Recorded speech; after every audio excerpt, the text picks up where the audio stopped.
I love this. So the oven's on, so I decided to go ahead and test the knockoff Super Cube things, the XOMOO baking with them. And I've been wanting banana nut bread, so I'm just going to make some banana nut bread in them.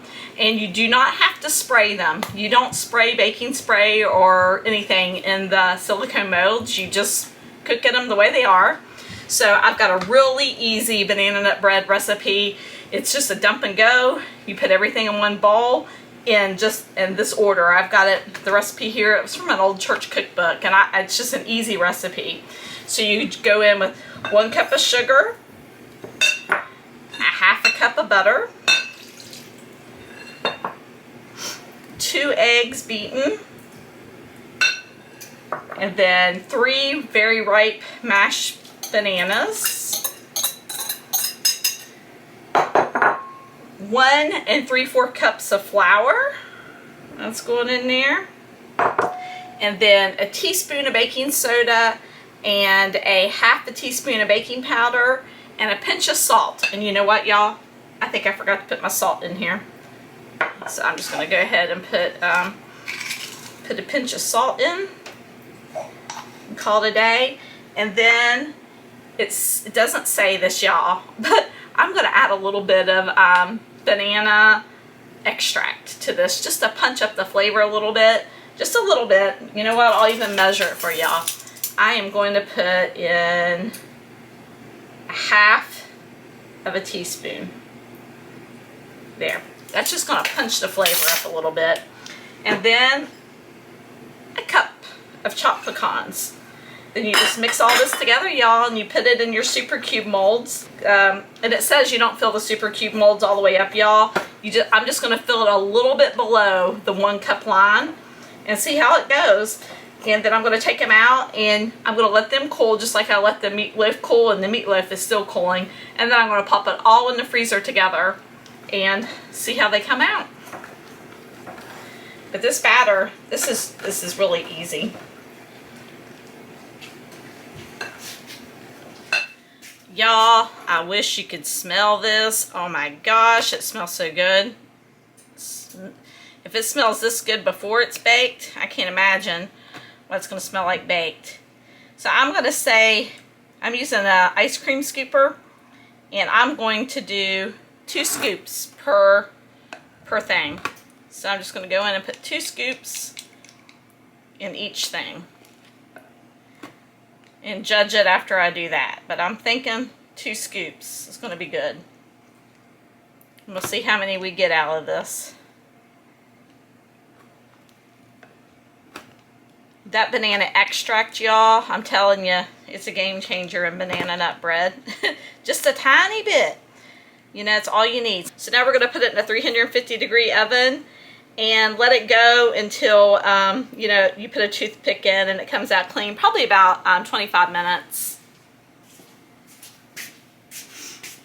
They're looking good. Almost there. Probably maybe about 5 more minutes. They've been in there for 25 minutes. So it's probably going to be 30 minutes for them. Y'all, already got the oven on. The kitchen's already a mess. So I said, I'm just going to go ahead and make pumpkin bread too. So we'll have pumpkin bread and banana nut bread.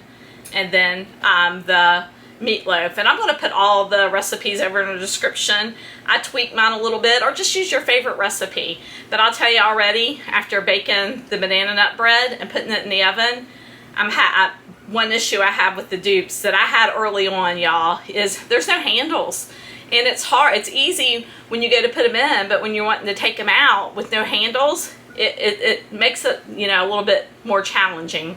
So I think the Super Cubes, the name brand, baking with them with the meatloafs, simple, because you have plenty of lip to hang on to. With these, the Dupes, all of them, they're all no handles, so makes it a little bit more challenging. But anyway, I'm going to put together this pumpkin bread real quick. All right, y'all, this is just another, it's just another dump and go too. So you just go ahead and put all your flour in, and it's 1.5 cups of flour. It's 1 cup of packed brown sugar, 1 cup of pumpkin, but mine's a little bit more, but that's all right. 1 stick of butter melted, and then 2 eggs beaten. And then you want this in here. I went ahead and put everything together. It's a teaspoon of baking powder, a teaspoon of baking soda, a half a teaspoon of salt. I'm trying to remember everything. And I use pumpkin pie spice, and it called for cinnamon, cloves, ginger, and all that. And pumpkin pie spice has all that in there. So I use 2 teaspoons of pumpkin pie spice. So just put all that in there. And we'll mix it up. And then I'm going to use these 2 dupes and put it in there. And like the same thing, and it worked out perfectly with the other freezer, the other freezer cubes, the other silicone molds, just to put it at a little below 1 cup. When you do that, they just rise and it turns out really good. But these are really easy bread recipes. Serious, they're really easy. But they taste good too. So we'll just get all this mixed up and we'll get it in the molds. We'll use a little ice cream scoop again, and it usually is about 2 of the ice cream scoops do it. Mix a mess.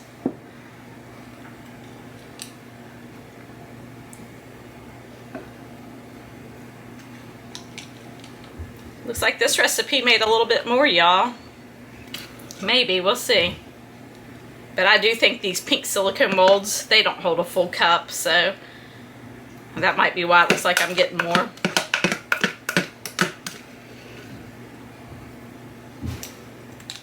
Okay, y'all, they all seem to work perfectly fine. Baking in them. I went ahead and made pumpkin bread and banana nut bread, and it's all cold.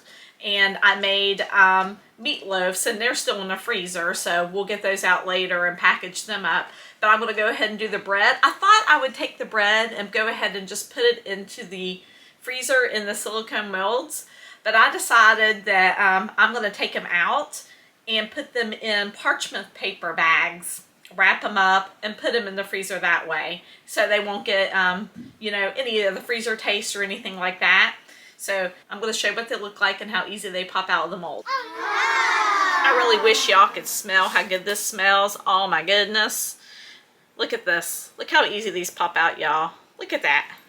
How pretty is that? So I'm going to go ahead and set them over here. Pop them out and set them over on this little board. Oh my goodness, they're so pretty. They smell so good. I want one now. Probably going to get one here in a minute. So those are the pumpkin. They seem so moist too, y'all. So moist. So moist. Let's get all of them over here like this. I'm not gonna lie. This was the Zip Standing brand, and I'm gonna link all these in the description. But the Zip Standing brand it's not releasing. Look, y'all, it's not releasing that good. I mean, it's not completely tore up, but it's not releasing as good as that other brand did. Not releasing very good at all. I don't know that I would really bake in the Zip Standing again, honestly, if that's how it's gonna. But they're coming out good, but parts of it, look, parts of it are staying in there. But the cheaper one, look, it came out pretty clean. Not like, I mean, there's part of the bread in there. So that's the pumpkin. And while I got them out, y'all, I'm just gonna go ahead, I'm gonna wrap them. And I got these little parchment paper sandwich bags. And they were so cheap, y'all. And I thought they'll work perfectly, you know, to put baked goods and stuff in. And so I don't have to use all that plastic. So I'm just going to, like, put them all in there like that. And then just wrap them up. And put them in freezer bags and put them in the freezer. So I think that'll work good, and I'm not going to bore y'all on doing that. Let's check the banana bread and see how easy it came out. I used the wait a second. I used the XOMOO for these. Oh yeah, they came out good. These are so moist, y'all. So moist. And they've been cooling for about 2 hours. They've been cooling. So let's see. I don't know, y'all. They're kind of being kind of finicky too. And they're cool. They're not warm. So that's what it looks like after they came out.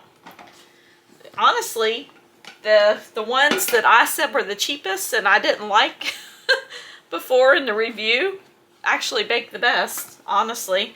The Super Cubes, the meatloafs, they came out really easy in that. But, you know, the meatloaf I would expect to come out easy. It's kind of, you know, has the grease and stuff in it. But, I mean, they're coming out. Man, look at that. You see all those nuts in there? Oh, these look so good. They look so good. So we'll go ahead and get the rest of these out.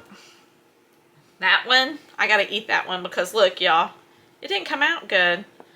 So take that. I mean, like I said, I let them cool. They're cool good.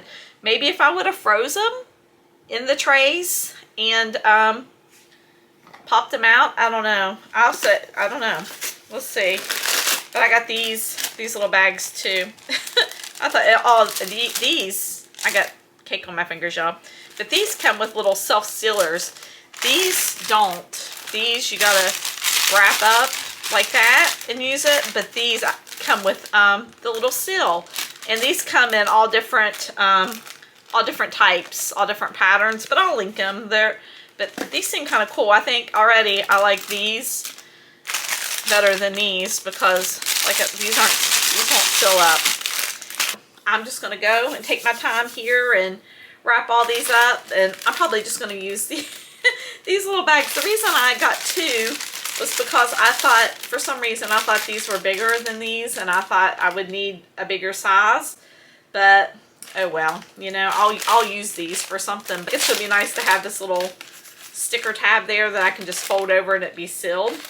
But yeah, it turned out good. I mean, they came out of the molds pretty well. But maybe I'm thinking if I would have put them in the freezer, y'all, and let them freeze, they would have popped out so much easier probably. I don't know why.